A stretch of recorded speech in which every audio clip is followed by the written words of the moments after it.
Very good morning to all my dear students. आज हम लोग बीसीए फिफ्थ सेम की मैथ्स पढ़ेंगे जिसका नाम है न्यूमेरिकल मेथड्स। सीसीए यूनिवर्सिटी से एफिलेटेड है ये कोर्स और हम लोग फॉरवर्ड इंटरपोलेशन फॉर्मूले का क्वेश्चन नंबर 1 कर चुके हैं। आज हम लोग क्वेश्चन नंबर 2 करेंगे, तो देखते हैं क्या होता है। देखिए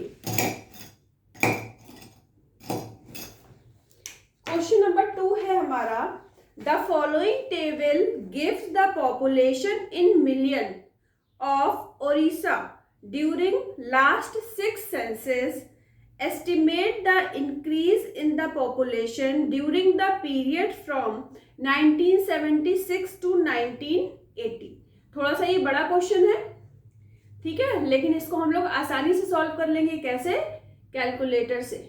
कैलकुलेटर कौन सा यूज करेंगे? 82 ms का, ठीक है। तो बीसीए फिफ्थ सेम की मैथमेटिक्स में 82 ms का कैलकुलेटर यूज करते हैं। सारी कैलकुलेशन हम कैलकुलेटर से ही करते हैं, चाहे 1+2 करना है तो भी हम कैलकुलेटर से ही करेंगे, छोटी से छोटी और बड़ी से बड़ी सभी कैलकुलेशन, ठीक है। तो देखिए क्वेश्चन में हमें टेबल गिवन है। टेबल क्या गिवन है?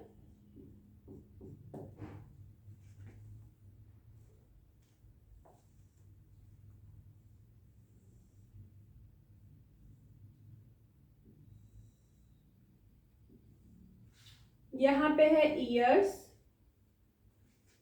और यहाँ पे है पॉपुलेशन,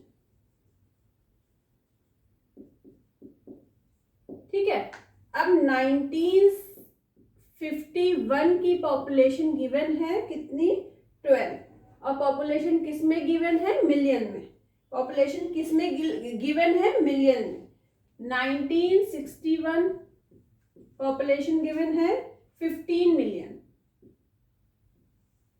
1971 पॉपुलेशन है 22 मिलियन। 1981 पॉपुलेशन है 27 मिलियन। 1991 पॉपुलेशन गिवन है 38 मिलियन। 2001 2001 में पॉपुलेशन कितनी है? 46 मिलियन, ठीक है। तो ये एक डेटा गिवन है, कहाँ का? ओडिशा का डेटा गिवन है, जिसमें ईयर्स गिवन है और पॉपुलेशन गिवन है। अब उन्होंने क्वेश्चन क्या पूछा है कि estimate the increase in population during the period. किस पीरियड से किस पीरियड तक की पॉपुलेशन निकालनी है? एस्टिमेट the increase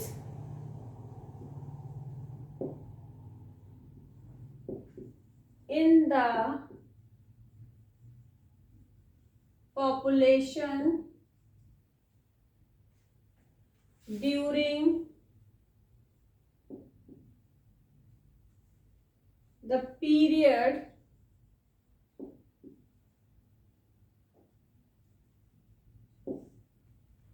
from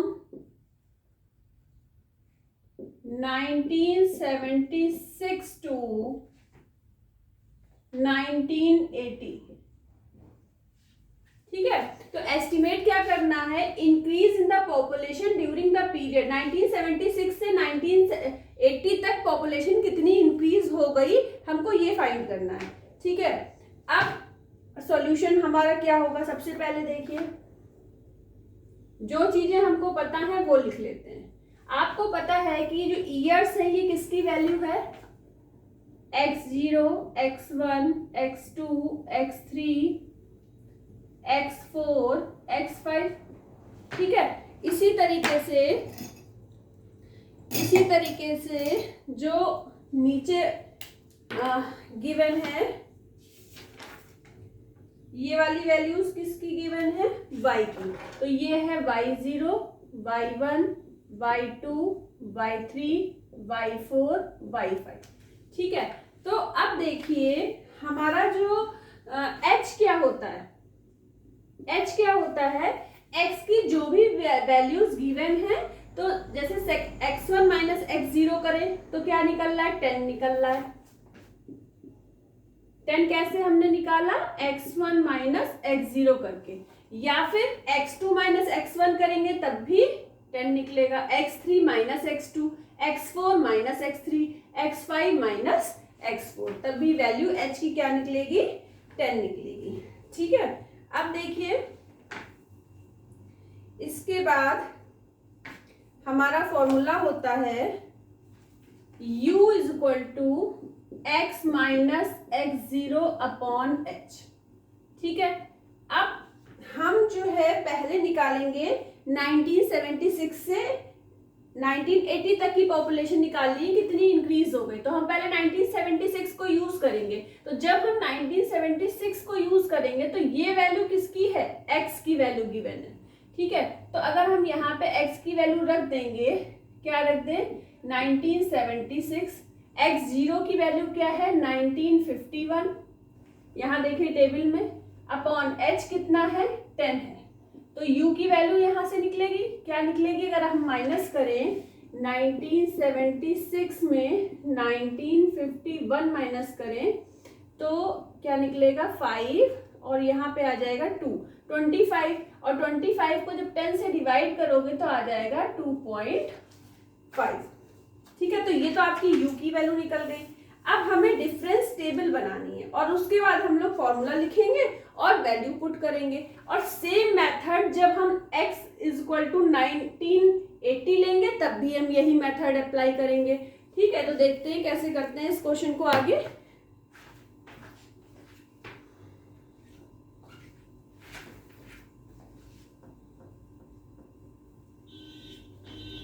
तो u इज इक्वल टू 2.5 हमने निकाल लिया, अब आपको मेथड समझ में आ गया है। ठीक है, तो हम लोग के पास थोड़ी स्पेस कम है तो हम यहाँ पे लिख देते हैं u इज इक्वल टू 2.5। ठीक है, समझा तो दिया ही कि निकाला कैसे, u इज इक्वल टू 2.5। ठीक है, अब हम लोग क्या करते हैं, डिफरेंस टेबल बना लेते हैं। तो डिफरेंस टेबल कैसे बनाई जाती है वो भी सीखना बहुत जरूरी है। डिफरेंस टेबल कैसे बनाते हैं वो सीखना बहुत जरूरी है।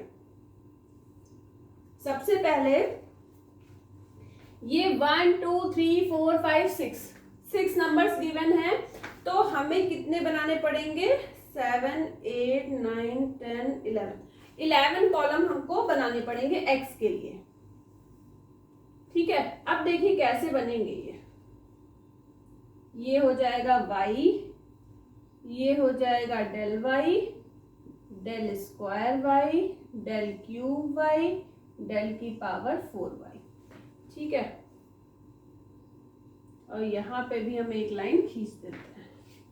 ठीक है, अब देखिए ये यहाँ पे हम x की वैल्यू रखते हैं, तो पहला कॉलम 1।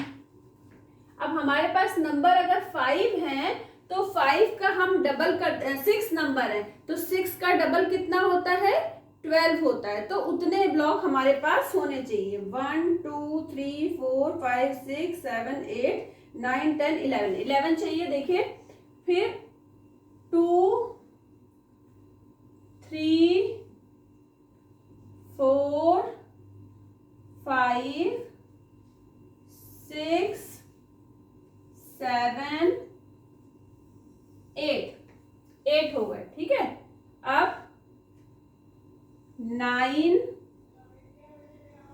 10 और 11।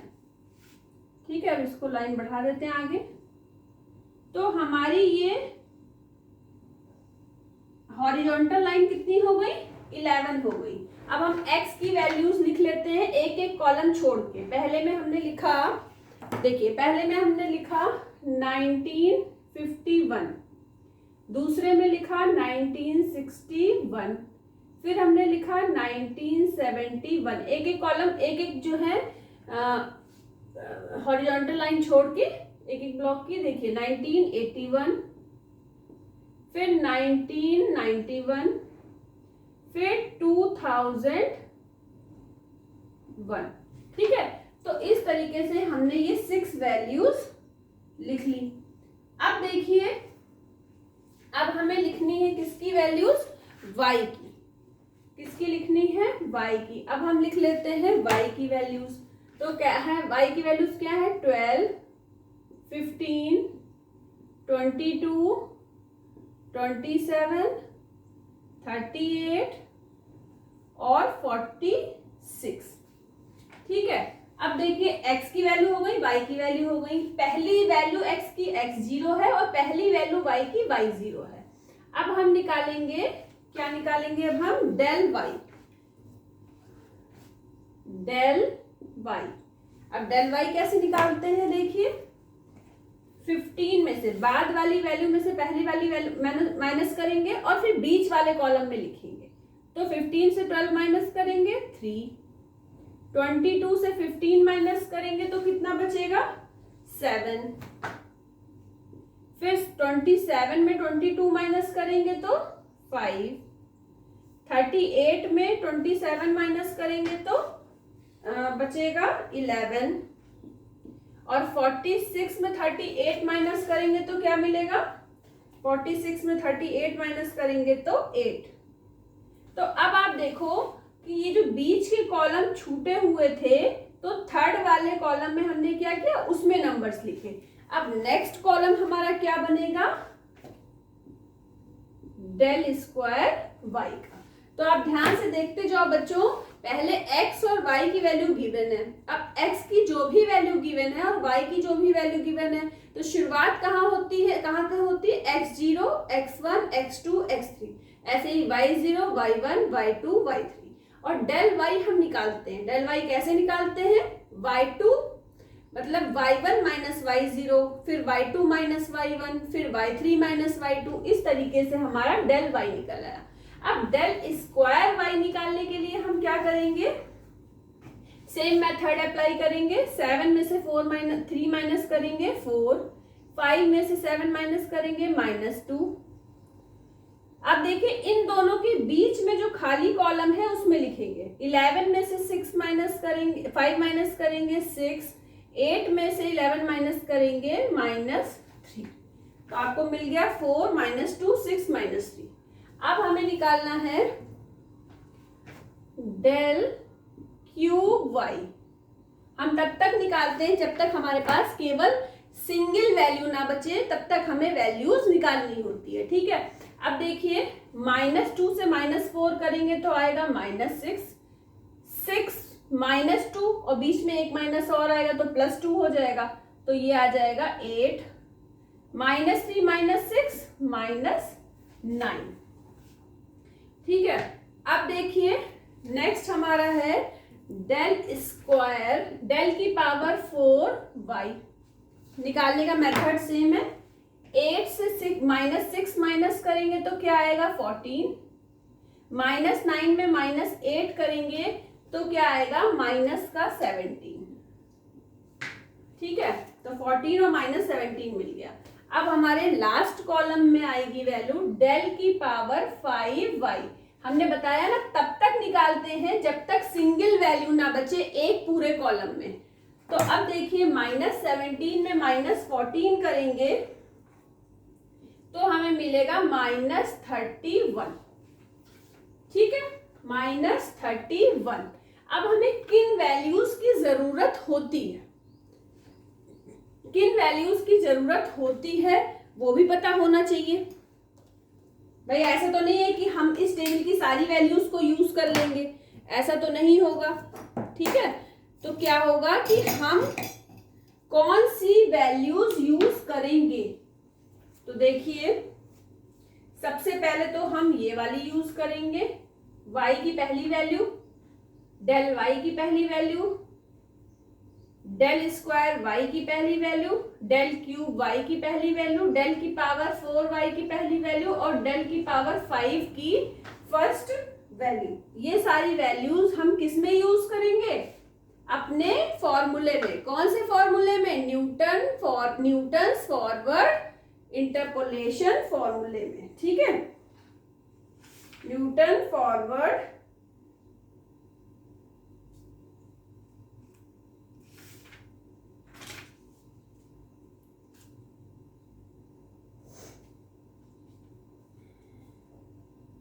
अब न्यूटन फॉरवर्ड इंटरपोलेशन फॉर्मूला होता क्या है, हम लोगों ने ये देखो, ये जो हम लोगों ने टेबल बनाई ना, इस टेबल को बोलते हैं डिफरेंस टेबल। कौन सी टेबल है? डिफरेंस टेबल है।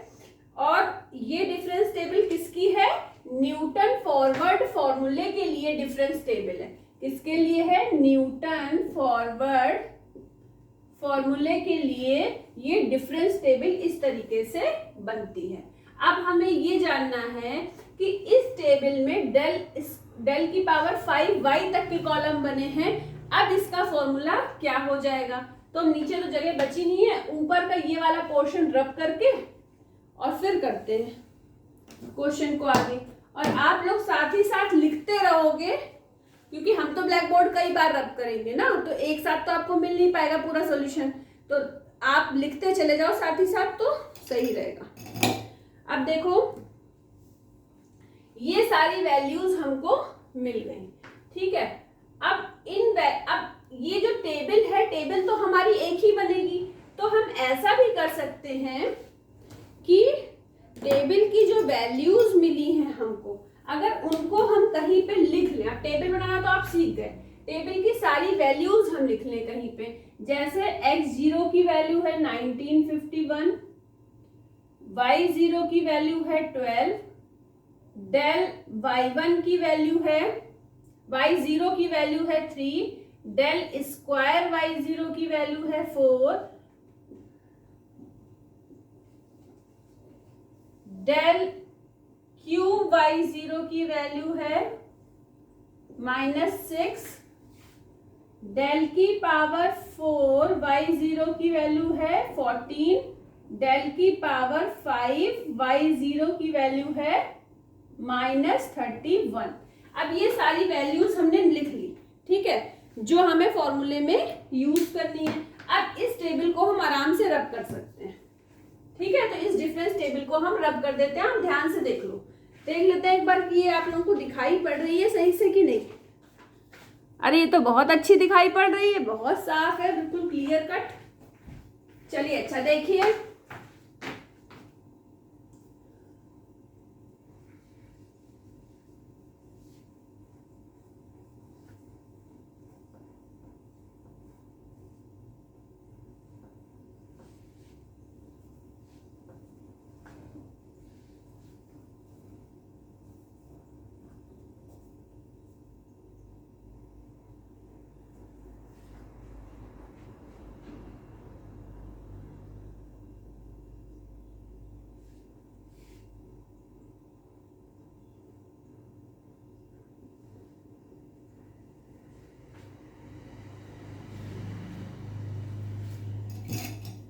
ठीक है। तो ये सारी वैल्यूज तो हमने लिख ली। अब हम वो लिखेंगे 2.5 था। अब हम लिखेंगे Newton's forward interpolation formula. Newton forward difference भी आप लिख सकते हो क्योंकि इसमें डिफरेंस टेबल बनती है। Newton's forward difference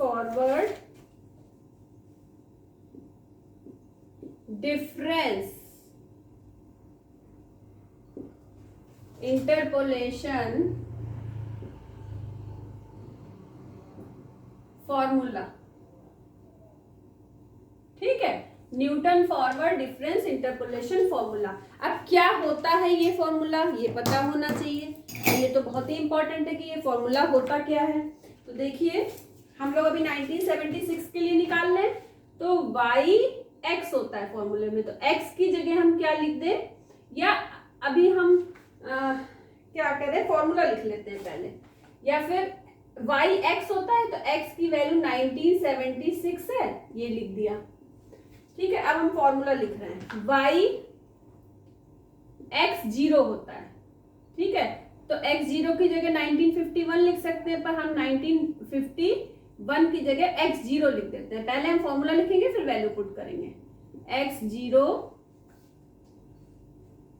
plus u del y, u del y, इसके बाद प्लस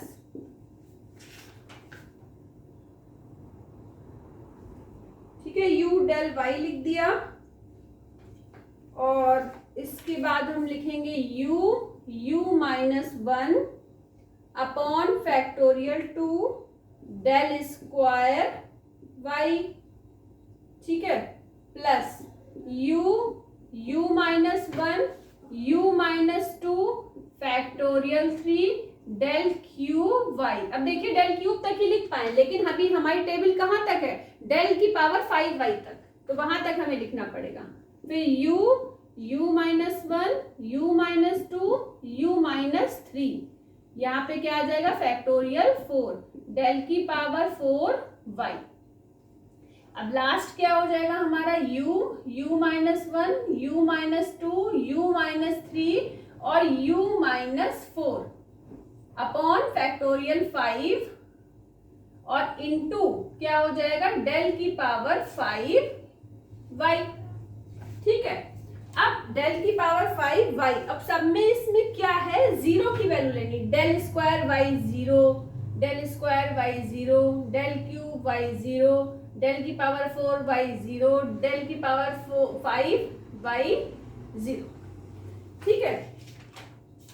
अब देखिए क्या करना है, अब हमें सारी वैल्यूज पता है, u की वैल्यू 2.5 पुट कर देंगे, डेल स्क्वायर वाई 0 की वैल्यू क्या है 3 है, डेल स्क्वायर वाई 0 की वैल्यू क्या है 4 है, यहां पुट कर देंगे, u की वैल्यू 2.5, जहां जहां u है वहां 2.5 रख देंगे, फैक्टोरियल 2, देखिए अब ये समझने वाली बात है, फैक्टोरियल 2 की वैल्यू होती है 2 इंटू 1, फैक्टोरियल 3 की वैल्यू होती है 3 इंटू 2 इंटू 1, फैक्टोरियल 4 की वैल्यू होती है 4 इंटू 3 इंटू 2 इंटू 1, फैक्टोरियल 5 की वैल्यू होती है 5 इंटू 4 इंटू 3 इंटू 2 इंटू 1, तो ये वैल्यू बन गई 2, ये बन गई 6, ये बन गई 12 2 जा 24 और ये बन गई 120, ठीक है। तो ये बन गई 5 4 जा 20, 23 जा 60, 62 जा 120, तो ये फैक्टोरियल्स की वैल्यू हो गई, ठीक है। बाकी u की वैल्यू 2.5 आपको पता ही है, x0 की जगह आप क्या वैल्यू रखोगे x0 की वैल्यू कहाँ हमने लिखी थी 1951, डेल की पावर 5 y0 की -31, तो ये सारी वैल्यूज जब आप इसमें पुट कर दोगे तब आपको आंसर क्या मिलेगा, आपको आंसर मिल जाएगा 24.21484, ये मिल जाएगी y 1976 में। 1976 में जो पॉपुलेशन थी वो कितनी थी 24.21484 मिलियन, ठीक है, इतनी पॉपुलेशन थी। अब हम 1980 की निकालना चाहते हैं, तो आपकी डिफरेंस टेबल तो वही रहेगी, आपकी डिफरेंस टेबल तो मेरे ख्याल से वही रहेगी, u की वैल्यू चेंज हो जाएगी, बाकी सारी वैल्यूज आपकी वही रहेंगी। एक बार मिला लेते हैं हम, -6 है, उससे पहले 4 है, उससे पहले 3 है, बाद में 14 है और -31, ठीक है। तो अब आपने फैक्टोरियल की वैल्यू भी सीख ली। अब देखिए अब हमें क्या करना होगा, इसी फॉर्मूले पे y किसकी निकालनी है 1980 की निकालनी है, तो फॉर्मूला यही वाला पुट कर देंगे पूरा, और वैल्यूज भी यही सारी रखेंगे, केवल u की वैल्यू आपकी चेंज होगी। तो u की वैल्यू निकालने के लिए आप क्या करोगे, u is equal to x minus x0 upon h, x क्या है आपका 1980, x0 क्या है 1951 अपॉन h क्या है 10, तो 1980 से 1951 माइनस करेंगे तो कितना मिलेगा, कितना मिलेगा भाई? 1980 से 1951 माइनस करेंगे तो भाई करके देख लेते हैं। 50 माइनस करते तो सीधे सीधे 30 मिलता ना। 1951, 10 में से 1 गए 9 और यहाँ 7 बचा, 7 में से 5 गए 2, ठीक है। तो 1980 में से 1951 माइनस करोगे तो क्या मिल गया? 29। अब 29 को 10 से डिवाइड करोगे तो क्या मिल जाएगा? 2.9। तो u की वैल्यू देखिए, u की वैल्यू हमारी y 1980 में u की वैल्यू 2.5 निकली। बाकी सारी वैल्यूज आपको यही वाली रखनी है, केवल u की वैल्यू पहले थी 2.5, अब हो गई है 2.9। तो जब 2.9 रखोगे तो इसका आंसर लगभग क्या आ जाएगा? 26 पॉइंट समथिंग आएगा। 26 मतलब करीबन 27 आ जाएगा, 27 मिलियन आ जाएगा, ठीक है। क्या आ जाएगा? 27 मिलियन आ जाएगा। तो 27 मिलियन आ जाएगा। अब पूछा क्या था क्वेश्चन में? Estimate the increase in the population during the period this. अब 1980 की जो पॉपुलेशन आई है उसमें क्या माइनस करोगे? 1976 की पॉपुलेशन माइनस कर दोगे तो 90 जो पॉपुलेशन आपकी निकलेगी वो लगभग आपकी 2.8 या 2.7, तो 3 मिलियन के करीब निकलेगी। 3 मिलियन के करीब निकलेगा कि 1976 से 1980 में पॉपुलेशन कितनी इंक्रीज हो गई थी? राउंड अबाउट 3 मिलियन, ठीक है। Round about 3 million population increase हो गई थी, ठीक है। तो हमने आपको क्वेश्चन का मेथड बता दिया, फॉर्मूला बता दिया, u की वैल्यू बता दी कैसे निकलेगी, x0 क्या होता है, y0 क्या होता है, ठीक है, डेल y0 क्या होता है, डेल स्क्वायर y0 क्या होता है, डिफरेंस टेबल क्या होती है, Newton's forward difference interpolation formula बता दिया क्या होता है। तो अब आप लोग क्वेश्चन को आसानी से कर लोगे, चाहे कोई भी क्वेश्चन आ जाए। क्वेश्चन को किससे सॉल्व करना है? 82 MS के कैलकुलेटर से। बार बार हम आप लोगों को यही बात इसलिए बोलते हैं कि आप कैलकुलेटर खरीद लीजिए और सारी प्रैक्टिस कैलकुलेटर से करिए। फोन को यूज मत करना कैलकुलेशन के लिए। अगर आपकी आदत फोन को यूज करने की है, एग्जाम में आप कैलकुलेटर नहीं यूज कर पाओगे, ठीक है। तो आप लोगों को डांट नहीं रहे हैं, समझा रहे हैं, और आप लोग अच्छे से इस वीडियो को देखना, समझना, क्वेश्चन को बार बार करना, नेट से गूगल से और क्वेश्चन निकाल लेना इसके, और उनको प्रैक्टिस के लिए आप करके देखना कि आप आंसर निकाल पा रहे हो कि नहीं, ठीक है। तो वीडियो को लाइक करना, सब्सक्राइब करना, बेल आइकन प्रेस करना, ठीक है, ना भूलिएगा। शेयर भी कर देना वीडियो अपने दोस्तों को, और कमेंट भी कर देना, और इसी तरीके से मेरे वीडियो आप लाइक करते रहो, पढ़ाई करते रहो। All the best to all of you. Thank you.